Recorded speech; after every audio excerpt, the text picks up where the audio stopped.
Welcome to day 16 of our challenge. Yesterday we have created our entities class and also injected it as a service. And today we will start using Entity Framework Core.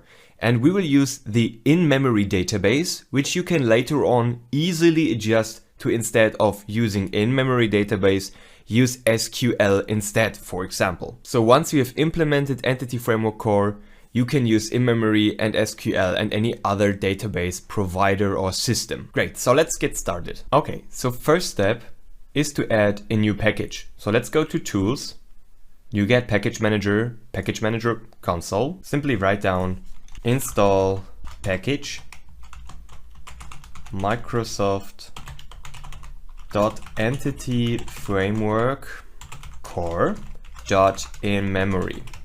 Now let's hit enter. Now everything is installed. And now let's go directly into our entities class that we got right here.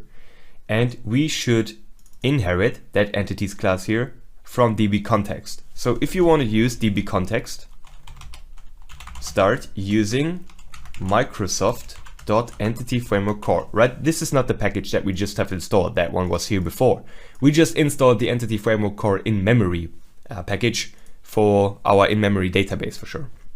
Now, public class entities should be inherited from dbContext. So, and dbContext means database context, and it's just the way how we configure entities to be our real database, right? So passengers would be a table in our database, flights would be a table in our database. And if you want to, well, create a database in Entity Framework Core, you need to take the class which contains all of your informations, tables, datas, right? And inherit it from the dbContext. And then we can take it and configure it just in a second to let entity class here, or entities class, really be our database. Great. So first thing is to inherit from dbContext. And next up, we need to change iList and list here from being type of list to being type of dbSet. So database set, dbSet, there we go. We can completely remove that new list, the new passenger now.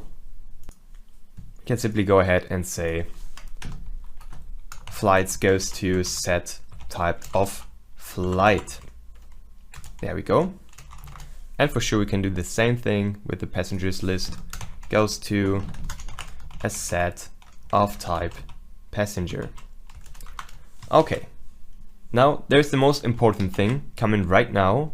You can go ahead to program.cs, and here directly where we create the builder, so not where we build the application, just where we create it, we go ahead and add our database. So add dbContext, can write that down here, and say builder.services.add dbContext, right? So there is a method for it. Now the type of that dbContext is our entities class, because that one is now inherited from dbContext, right? Now we can provide some options. So let's go ahead and do that. Options goes to, let me add a line break, options.use in-memory database. So you can see it's not provided. Let's go ahead and add a using directive, using Microsoft.entity framework core. Now inside there, we for sure got the use in-memory database. So use in-memory database, there we go, use in-memory database. And the database name, let's call it flights. So you could provide it, or you could provide any name you wanna. So you can write down any database name you want, but I'll stick with flights. Afterwards, service lifetime, gonna set that to singleton. Okay, let me add another line break right here so that we can finish it up. And we add here service lifetime.singleton because we would lose the data otherwise. Each request creates a new instance, and since it's in memory, we have to use it as a singleton service. So this only appeals to the memory, in-memory database, so that we can stick with it, right? That's why we have used singletons and static information before, because if we don't do that, every request would create a new instance of the service. So the default type is scoped, so service lifetime scoped. That will be the default, but that's not what we need here, because we want to have, well, one database during the complete runtime of the application, which is keeping the information in memory, right? So this is why we're keeping it as singleton. Awesome. Now in one of our latest videos we have added this seeding. So let's scroll down a little bit. You can see here entities, flights, add range, right? So this is where we are adding some more flights to. So this is where we are seeding the first flights into our fake database so far, right? So we add some fake flights into the database, and after adding it, so here right now you can see this is DB set, and we add a range. We definitely, and we will cover that later on today again, after adding elements to our database, we always have to make sure to save the changes. So adding something is a change and we need to save it, right? Awesome. So let's try to start our application. I will start it in debugging mode right now. As you can see, we got some build errors here. So let me just say, no, I don't want to start it. And you can see cannot convert method group to object. So this is taking place in passenger here. There we go. And we need to make some adjustments here. So since this was just a log information, we could go ahead and just remove that since it's not necessary anymore. Let's try to start our application again. Great.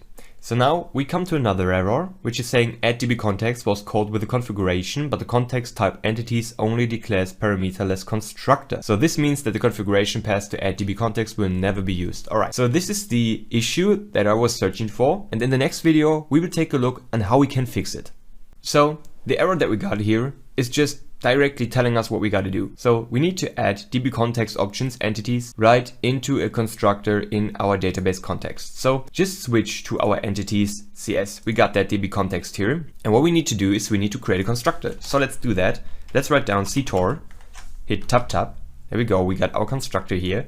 And inside that entities constructor, we should take DB options of type entities. Options. You could potentially make use of that options if you wanna, if you need it later on, right? So here we got some configuration inside. But what he's complaining about is that we need to pass that options right into the base, so into the DB context, right? Let's go ahead and do that. Call base and then options. So now we got that into the first constructor and also into the base constructor. Both have now that DB context options. That was what he is complaining about. So let's go ahead and start the application.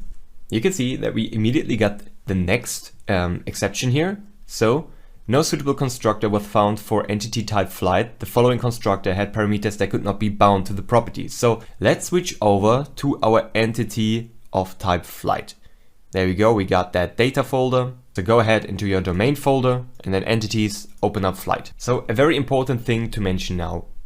Over the complete application so far, we have created records. But in Entity Framework Core, you cannot save records to a database. Well, you could potentially do that, but Microsoft is definitely not recommending it. So we need to change the record of the types you want to save into a database to a class instead of record, right?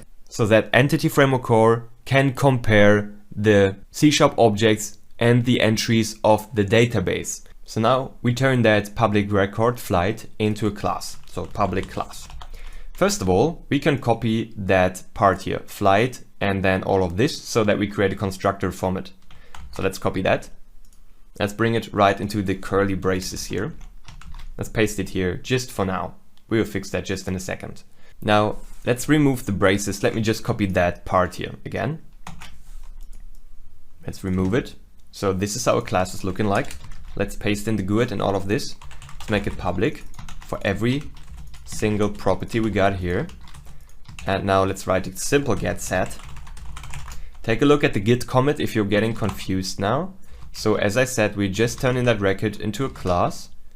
There we go. So now we have those properties here. We got a flight constructor. Let's make it public for now. Public flight. So just to make everything working. Public flight, that looks great. Okay. Great. So now I will write all of them in lowercase because they are coming right into it from the parameter, from the constructor. So they are parameters. So no reason to write them in uppercase. Let me add some curly braces here. And now we can adjust or assign the values. ID equals to ID, right? And that's going on for airline, for sure price, IntelliSense doing its job here. Departure, arrival. If you got that suggestion, just hit tab, will autocomplete arrival, and remaining number of seats will also just follow up in a second. There we go. Okay, so that's great. Next up, we can remove that remaining number of seats here completely, because we already got that covered here. Now the constructor and the parameters are all set up. We also got our bookings list. We can bring that up just to clean it, right? So that everything really is nicely formatted. So we got the properties and the bookings here. Then we got the constructor, which is taking all the information and assigning them to the object directly. And then we got our make booking, method, which is still valid. Okay, keep it like this. Now watch what happens when we start the application again. He will again complain. So just give it a second to load, because the problem is still the constructor. So there is no suitable constructor. Now let me explain you why. When we go to the entities here, he wants to create a new set. So the only constructor that we have right now, let's take a look at the flight, is receiving all the information. Now you would go ahead and maybe ask, why do we even need that? It's simple to answer. So go to your program.cs, go to the seeding, and you can see that we here create new objects and pass in all the information. So this is why we need our constructor. So what we also need is a very basic constructor inside of our flights. So let's go again into the flight class that we got right here, and let's create another constructor and simply create it public flight without any additional information. So just like this. Okay, now we have two ways to create a new flight object without any information and with all of our information, right? So start again. Great, and now you can see that we are missing a primary key inside of our passenger. That's what he's complaining right now. And the primary key is a unique identifier for relational databases, so that you can really grab a specific element by a unique ID. Now we can go ahead and ignore this for our passenger if we like. And in the next video, I want to show you how you can actually do that. So here we are now. And when we will start our application, we still get that error, which is saying, hey, passenger requires a primary key, right? And if you know SQL or SQL, you will know that a primary key is a way to identify an object inside of a table, right? So primary key is a unique key. Now, if we take a look at our passenger right now, you can see that we don't have a unique key. So we don't have an ID, for example, but an email address could potentially be used as a primary key, because we expect that a passenger always enters his own email address, and an email address can only exist once. Instead of adding an ID and changing the entire system, we will now take a look at an override method, which is called onModelCreating, where we can in the end specify that we want the email field here of the passenger to be the primary key. As you may have noticed, this challenge here is definitely some more advanced stuff. So you want to get the most detailed information that we can provide you. Let's now switch over to our entities class that we got right here. So this is our DB context, which gets called when we create the application. And here, as I said, we can override a specific method, which is called onModelCreating. So let's do that. It's called protected override void onModelCreating.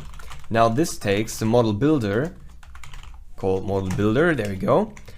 And inside here, we can now, for example, go ahead, call the model builder, say entity of type passenger, goes ahead, it has a key, right? So you can read it here, set the property that make up the primary key for this entity type. So we set the primary key to be passenger goes to passenger.email. We set for every passenger the email to be the primary key. Now, at this point, I want to mention something else.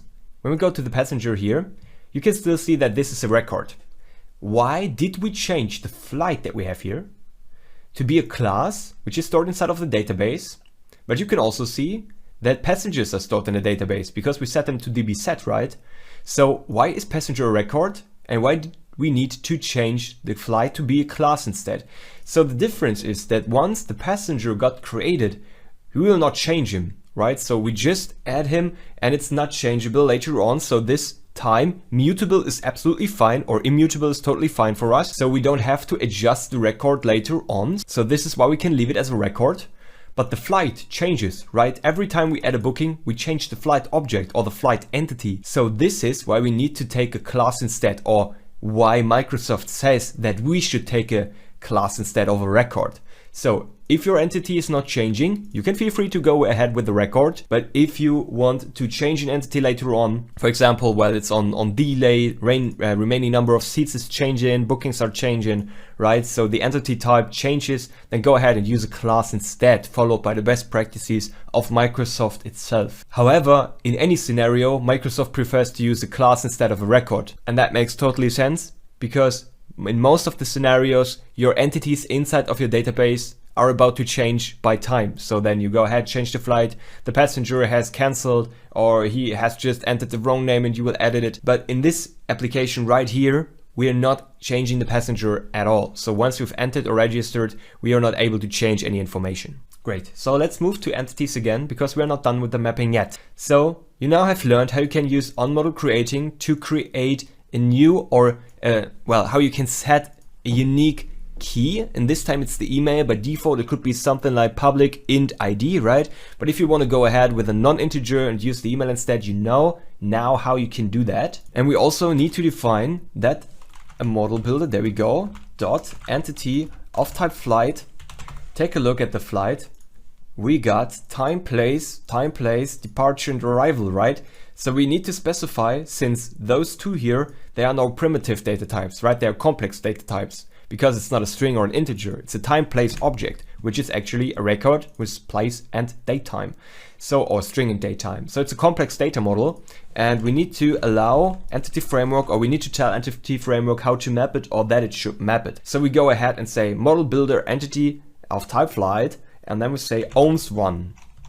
It owns one, where we say flight owns departure. We also do that for the arrival. Flight owns one a arrival, and this will, well, put the same, depending really on the database provider, but it will add departure and arrival into the same table, but it will now add departure and arrival to, but it will now add departure and arrival right into our database too. Awesome. So this information needed to be specified. Let's save and hit run again. Our application is now running again. Let's start booking a flight. So I register as a passenger after searching here. 2 remaining seats. Let's book.